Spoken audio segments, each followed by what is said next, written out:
first thing, I'm particularly interested in aggregate economics.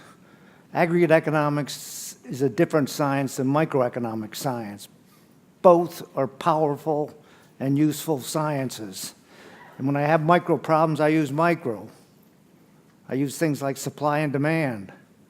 When I do aggregate, I don't. I organize my knowledge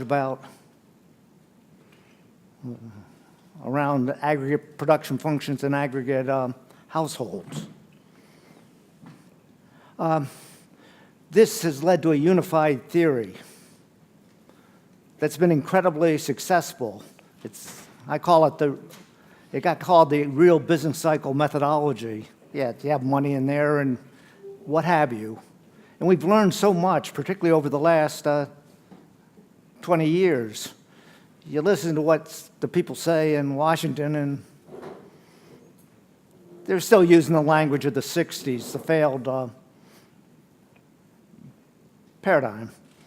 A spectacular failure. Now, I want to start off by saying the U.S. has a trade surplus, not a deficit. The U.S. is a big creditor vis-a-vis the rest of the world, not a debtor, as these current accounts indicate. The current account are unbelievable. They say that huge differences on the return on investment of foreigners in the U.S. and the U.S. investments abroad. 3 versus 9.3. That's too big. The German business people are not stupid. And people will exploit these opportunities. These accounts say that the U.S. multinationals get 43% of their profits from their wholly owned foreign subsidiaries. And the amount of their assets invested abroad is 13%. American business people are not that dumb. If you're getting that much higher return on investments abroad, invest abroad. My conclusion is, and by the way, these things hold up for 25 years, for the period for which data was available at the time the study was carried out. If those accounts are unbelievable, what do you need? You need believable accounts. By the way, I want to emphasize that modern aggregate economics is pretty simple. You can bring smart undergraduates up to that level in one senior level course. The basic idea is when you go with more complex problems, you have a few more subscripts on there, but nothing substantial. Well, so therefore I said to the students, we come up with unbelievable accounts. And I told them to say, assume that the world capital markets work and that there is this common return. 4.2% was the magic number. It didn't matter, wasn't that sensitive to it, but 4% real return has been the return that has characterized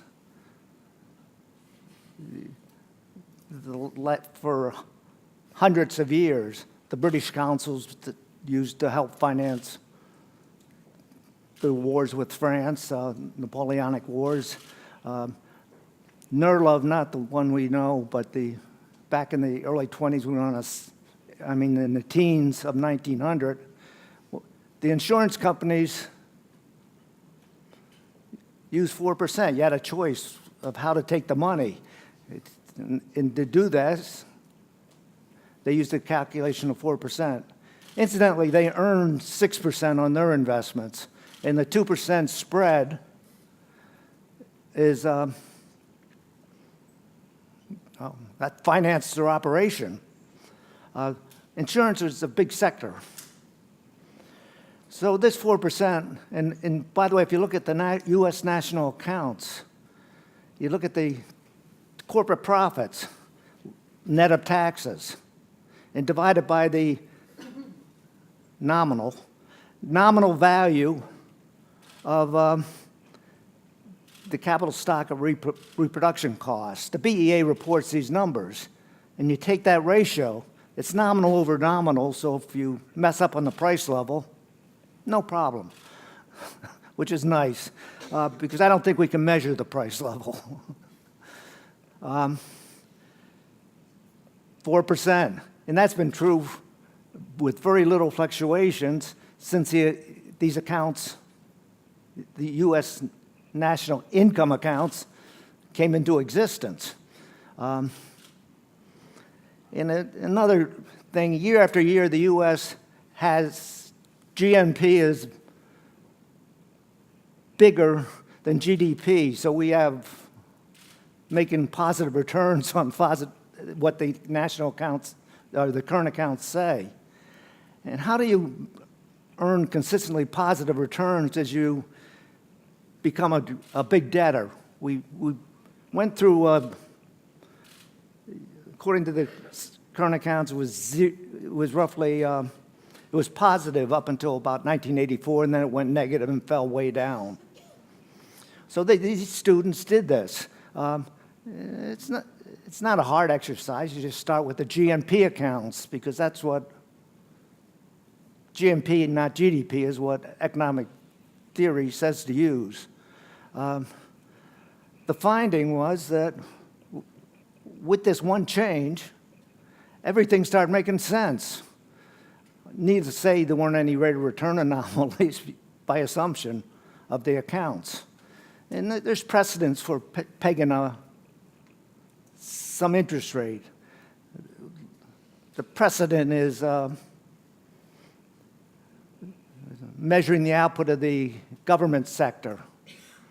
How do they measure that? They measure the value of inputs. It's easy when you have wages, that part. On the capital, what they do, the rental price of capital is the depreciation plus zero nominal interest. So they pegged it at zero.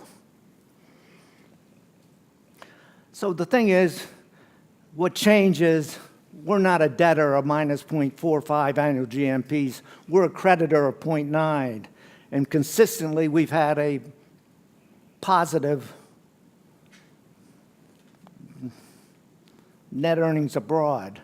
And when these people yell and scream about the trade deficit, that's just, it's best to be ignored. It's something politicians have tough jobs, and how to keep the special interest groups in check is hard.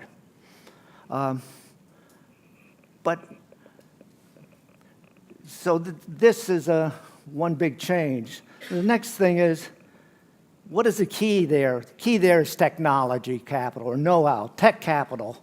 Adam Smith talked about that.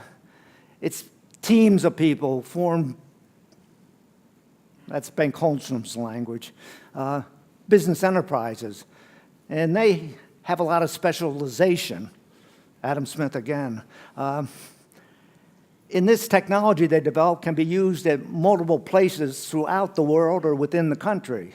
You look at this Walgreens or Costco or Target or Walmart, every city in the U.S. has it. You don't see, but they have a bunch of them in Mexico too, and this technology can be used abroad. And virtually all of trade is within the multinationals of goods, and a lot services. How do you do the accounting with these?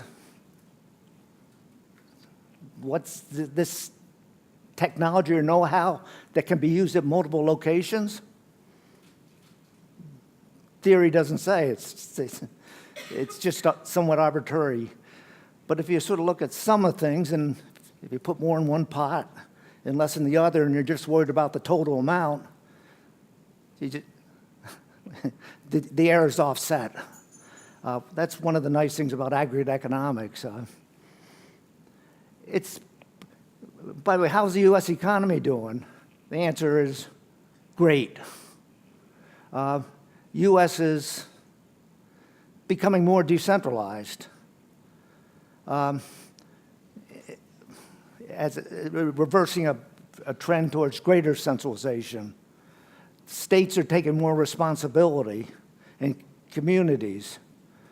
The major tax reform, all students of public finance, of the left or right, agree that cutting that corporate income tax was a good thing. It increased the value of my retirement accounts by about 20%, with the stock market going up by that amount, due to just as theory predicted. By the way, this little recession we had recently, most of the world did not experience much of a recession, not the Far East. They had tiny little blips. And people always worry about the great deflation causing the problem. That's not the problem of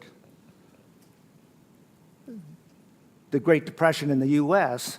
There were bigger, as Christine Romer showed, there's bigger drops in the price level in 2021, and yet hardly any real effects in the U.S.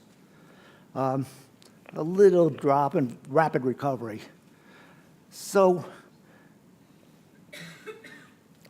something else is going on. There's no relationship between these sort of essentially financial crises. Sometimes there's reforms, sometimes they're good, economy does great, and sometimes they're bad, economy does terrible.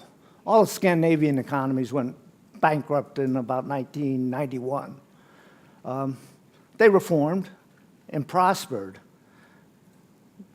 Japan had a similar problem. They did not reform. They had their zombie banks. The government told them, the banks to lend to the businesses who couldn't make payments. So they could make payments. They wouldn't have to be declared bankrupt.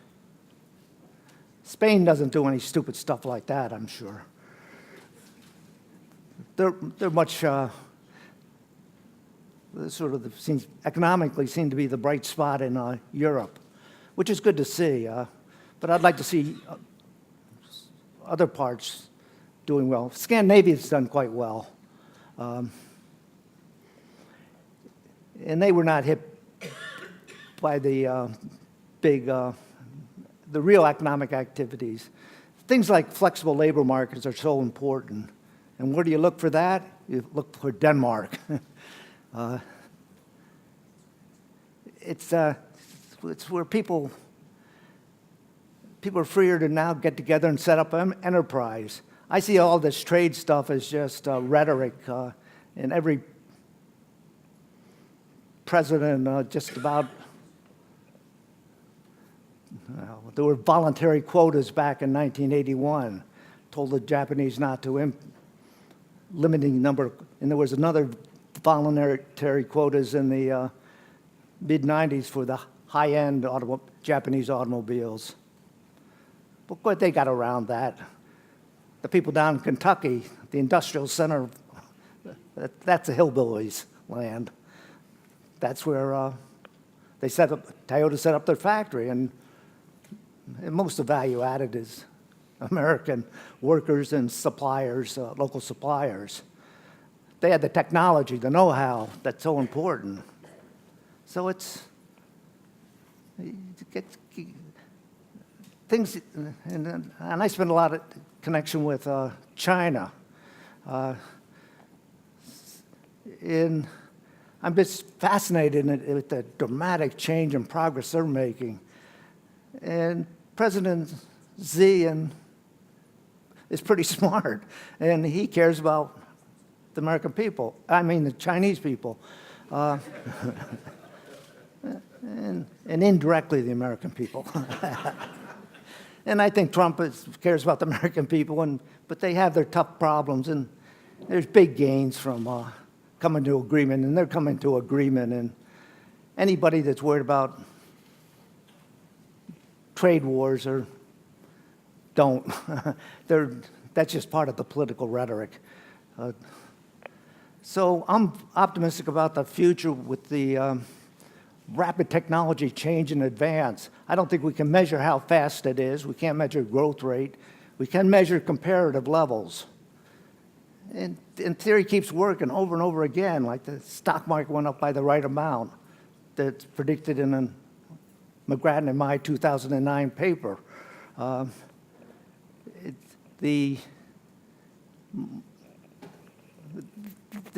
Given the real shocks, this little recent recession we had in 2008, I think it was unfortunate and should, with better, well, some things hadn't been done differently, but there was a combination of factors that led to that. And they weren't monetary. One other really good thing I think in the U.S. is now we have a little independence of the Fed with Powell being the chairman. And that's good. There should be conflict between the monetary and fiscal authorities. Generally in the past, the chairman of the Fed was just did what the president told him. They were not independent. About the only exception was William McChesley Martin, with some clever moves, was able to get some independence.